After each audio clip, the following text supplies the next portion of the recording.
Most people think that failure is that, and that once you fail, it's over.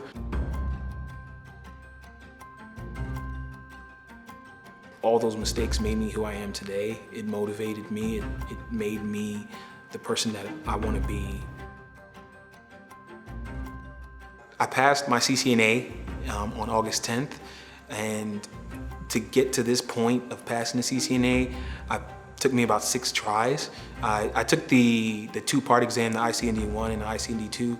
The ICND-1 I took 4 times, and the ICND-2 twice.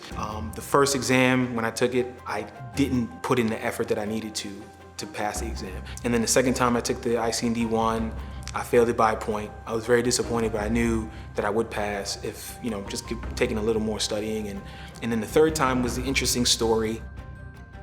I'm married, and we were pregnant with our second child, and I chose to take the exam on a date that I assumed wasn't enough time for me to take the exam, and then my wife gave birth a couple weeks later.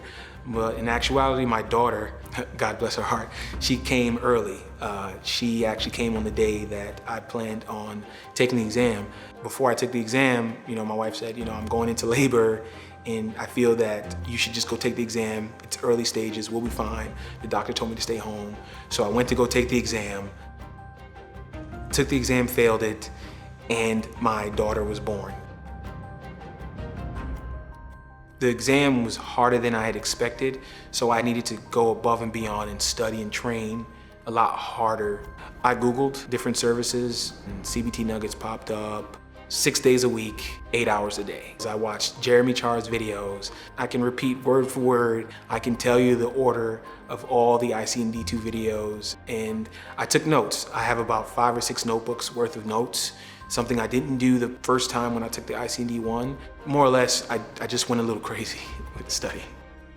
I found the accountability coaching. I said, let me try this. And my accountability coach, Megan Flores, hello, how you doing?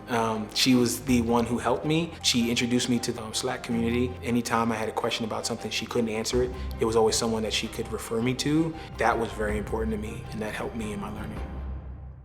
Everything happens for a reason, and on the 4th try, I passed it with flying colors. And the same thing with the ICND-2. I failed it the first time because the ICND-2 was definitely harder than the ICND-1, but I only failed it by about 5 points, and then the second time I passed. I feel like failing the exam was just something that had to happen. You need to put 100% effort into the exam. I didn't do that. I didn't fail it because I wasn't good enough. It's just I didn't put the effort in studying.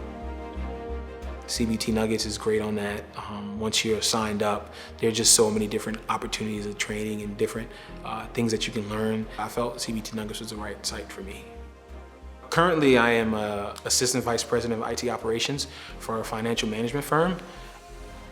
When I wake up in the morning, the lights are still on, the kids are running around, they're not worried about the next meal, they're not worried about tomorrow, they're only worried about that moment. And me waking up to study and then to go to work and to learn has afforded them an opportunity to be who they are today, and to see the smiles on my kids' faces and to see the smile on my wife's face is just something that money can't buy, but allows them to be happy.